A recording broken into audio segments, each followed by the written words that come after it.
जी केंद्र सरकार 4 फसलों पे एमएसपी की रेट जो 30% बढ़ाने जा रही है, तो उसको कैसे देख रहे हैं आप? और ये जो बॉर्डरों पे जो किसान बैठे हुए हैं, वो भी अपनी कुछ मांगों को उनको बड़ा करना चाहते हैं केंद्र सरकार के साथ, तो उस चीज़ को कैसे देख रहे हैं? सरकार की बहुत अच्छी पहल है जिन्होंने कि 5 साल के लिए 4 मक्का पे, उड़द पे, मूंग दाल पे ये जो फैसला लिया है, ये किसानों के हित का है और किसान काफ़ी खुश भी हैं इससे और खुशी की लहर भी है। और इस तरीके के कदम सरकार के लिए सराहनीय हैं। सरकार के हर व्यक्ति के लिए पूरे देश की जनता देख रही है, सरकार ने बहुत अच्छा डिसीजन लिया है हमारे अन्नदाताओं के लिए, किसानों के लिए। जो किसान जो बॉर्डरों पे बैठे हुए हैं, वो इस चीज़ को मानने को तैयार नहीं है, कह रहे कि नहीं 20% बहुत कम है उनके लिए।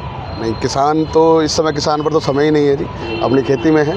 हाँ, हरियाणा के और पंजाब के किसान वहाँ पर हैं, तो उन भाइयों से हमारा निवेदन भी है कि आम जनता को समस्या हो रही है निकलने में, किसी की शादी है, ब्याह है, किसी का डेथ भी हुई है, तो वहाँ जाम की स्थिति पैदा हो गई। हमें देश को बढ़ाना है और मोदी जी के साथ चलने का कार्य करना है और सरकार बहुत अच्छे निर्णय ले रही है, हर क्षेत्र में आगे बढ़ रही है।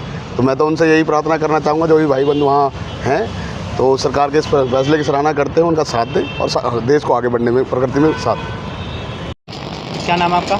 मेरा नाम रवि है, मैं फरीदाबाद से हूँ।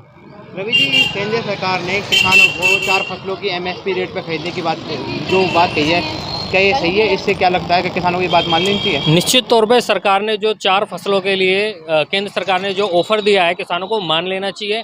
एमएसपी में जो 4 फसलों को ऐड किया गया है, ये काफ़ी बेनिफिशियली रहने वाली है और किसानों को इन बातों को मान के अपना धरना ख़त्म कर देना चाहिए, क्योंकि जो आम पब्लिक है और ट्रैफिक है, उनको बहुत ज़्यादा डाइवर्ट करने की वजह से काफ़ी परेशानियाँ हो रही हैं। इस परेशानियों का ये सबसे अच्छा सॉल्यूशन है और इसके साथ किसानों को भी फ़ायदा है, क्योंकि ये फसलें जो ऐड करी गई हैं, इन फसलों को ऐड करने के बाद किसानों की इनकम डबल हो जाएगी, क्योंकि नई नई फसलें ऐड करी गई हैं जिस पर किसानों को पहले एमएसपी नहीं मिलता था।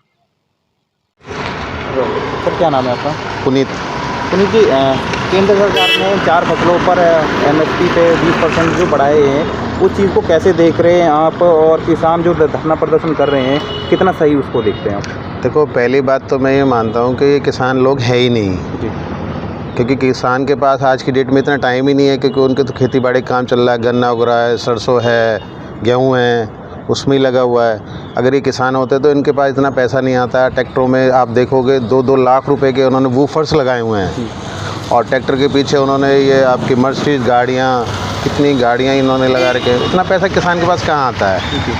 और दारू पी रहे हैं वहाँ, सब कुछ उनको, वहाँ सब फैसिलिटीज़ उनको मिल रही है। किसान के पास कभी ये फैसिलिटी नहीं होती और किसान कभी भी ऐसे लड़ाई नहीं करता। किसान तो बहुत शांत स्वभाव का आदमी होता है, मेहनती आदमी होता है, किसान कभी ये काम नहीं करता। बाकी अगर गवर्नमेंट ने ये 20% का दिया है तो किसानों को मान लेना चाहिए, क्योंकि पब्लिक को बहुत लॉस हो रहा है, पब्लिक बहुत परेशान है इन किसानों की वजह से। तो मैं तो यही कहूँगा कि किसानों को ये बात मान के अपना धरना ख़त्म कर देना चाहिए। सर क्या नाम है आपका? मेरा नाम अभिषेक है। अभिषेक जी, केंद्र सरकार ने 4 फसलों को जो एमएसपी पे जो 20% की एक्स्ट्रा बढ़ाया है, उसको कैसे देख रहे हैं? किसान के लिए कितना फ़ायदेमंद है वो चीज़, और किसान जो बैठे हैं धरने पर उस चीज़ को मान नहीं रहे हैं? देखो, सरकार ने जो फ़ैसला लिया है किसानों के हित का ही फ़ैसला है वैसे देखा जाए, क्योंकि मैं भी एक किसान परिवार से ही ताल्लुक़ रखता हूँ। मेरे दादा किसानी करते थे, फादर भी किसानी करते हैं। हमें भी जब मौका मिलता है खेतों में काम करने का, हम भी जाके करते हैं। और ये एमएसपी का मुद्दा एक ऐसा मुद्दा है कि जिसको हर किसी के हिसाब से हर साल नहीं बदला जा सकता, क्योंकि हर साल फसल अच्छी भी होगी, कभी बेकार भी होगी। किसी की फसल के दाने अच्छे होंगे, किसी के बेकार होंगे। हर किसी को एक तरीके से मूल्यांकन करना ठीक नहीं रहेगा।